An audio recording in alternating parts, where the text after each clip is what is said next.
जय जवान जय किसान। नमस्ते आप सभी को। आज हम इरिगेशन सिस्टम हमने सुना है। इरिगेशन सिस्टम दिखता कैसा है? हमने कई प्रकार के इरिगेशन सिस्टम देखे हैं, एक कॉमनली एक कॉम्प्लेक्स। तो हम जो हमारे पीछे जो इरिगेशन सिस्टम है ये काफ़ी कॉम्प्लेक्स सिस्टम है और काफ़ी बड़ा सिस्टम है। हमने नॉर्मल जो सिंपल इरिगेशन सिस्टम्स है उसमें देखा होगा, एक फ़िल्टर देखा होगा, एक सैंड फिल्टर देखा होगा जो कि एक प्राइमरी और सेकेंडरी फिल्टर्स होते हैं। एक पंपिंग यूनिट सेट देखा होगा, हेड यूनिट देखा होगा और हमारे लेटरल मेन लाइन और सब मेन लाइन देखा होगा। हम यहाँ पर जो देख पा रहे हैं ये कॉम्प्लेक्स एक बड़ा इरिगेशन सिस्टम है, ड्रिप इरिगेशन सिस्टम है, जिसमें हम देख पा रहे हैं ये नेटाफैम का सिस्टम है। जैसा कि हम देख पा रहे हैं ये जो मशीन है, ये मशीन जो है ये एक बार में 14 दिन का एक प्रोग्राम सेट कर लेती है, जिसमें हम 14 दिन में किस टाइम में इरिगेशन शेड्यूलिंग जो हमारा होता है, इरिगेशन हम देंगे उसका एक फीड अप हो जाता है। तो इस प्रकार से वो मशीन दिखती है। इसमें एक प्रोग्राम बनता है जिसको हम डेस्कटॉप से भी कंट्रोल किया जा सकता है। 14 दिन का हमने पर्टिकुलर हमको 4 बजे अगर खोलना है वाल्व को, हमको पंप सेट को चालू करना है तो 4 बजे का उसमें फिट कर देंगे। तो ये ऑटोमेटिक सिस्टम है, ये ऑटोमेटिक उसको 4 बजे ही खोल देगा और हमको जैसे 1 घंटा चलाना है, 1.5 घंटा चलाना है, वो 1.5 घंटा चलाने के बाद उसको बंद कर देगा। तो यहाँ से ये पूरा प्रोग्राम मैनेज होता है।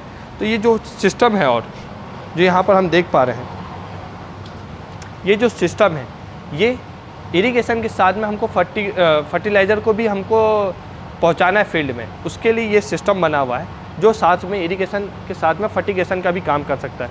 तो ये पूरा मशीन हमारा यहाँ पर है। ये हमारा मेन, ये हमारे फील्ड में पहुँचाने वाले पंप्स हैं। हमारा स्टोर्ड वाटर हमारे टैंक से स्टोर्ड हुआ है जो कि हमारे फार्म पॉन्ड से आया हुआ है और यही दो जो सिस्टम है यही मेन लाइन है हमारे फील्ड के लिए। हम सब मेन लाइन भी देखेंगे जो हमारे फील्ड में कैसे हमारे सेंसर्स ऑपरेट हो रहे हैं और उसका लेटरल का जो हमारा ड्रिप सिस्टम चल रहा है उसको। तो ये मेन लाइन है और इसके फर्टिगेशन के लिए हमारे पास जो टैंक्स है वो इस प्रकार से टैंक्स है जो हर टैंक हर फर्टिलाइज़र को स्टोर करता है। 14 टैंक्स हैं जिसमें हमारे फर्टिलाइज़र्स, माइक्रो न्यूट्रिएंट्स पूरे स्टोर्ड हैं और इस टैंक में स्टोर होने के बाद ये फर्टिगेशन के लिए यूज़ किया जाता है along with the irrigation water. आप देख पा रहे हैं ये 2 ब्लोअर्स हैं। जो ये ब्लोअर्स का क्या काम है फर्टिगेशन में?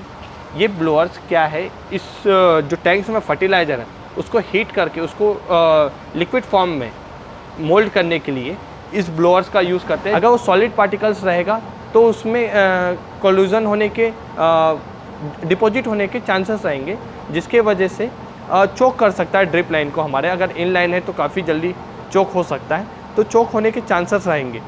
अगर हम उसको लिक्विड फॉर्म में कन्वर्ट कर दें जो हम हॉट एयर से कर रहे हैं तो वो क्या है, लिक्विड जो वाटर है हमारे वाटर के साथ बढ़िया से वॉक्टाइल होके हमारे लेटरल के थ्रू होते हुए प्लांट्स को मिल जाएंगे। इस प्रकार से ये एक ड्रिप सिस्टम जो है ये एडवांस ड्रिप सिस्टम काम करता है। जैसा कि हमने अपने हेड यूनिट जहाँ पर इंस्टॉल्ड है वहाँ पर देखा कि हमारे जो एडवांस सेंसर्स हैं वहाँ से एक कोडिंग के थ्रू हमारे वाटर को भेज दे रहे हैं मेन लाइन के थ्रू।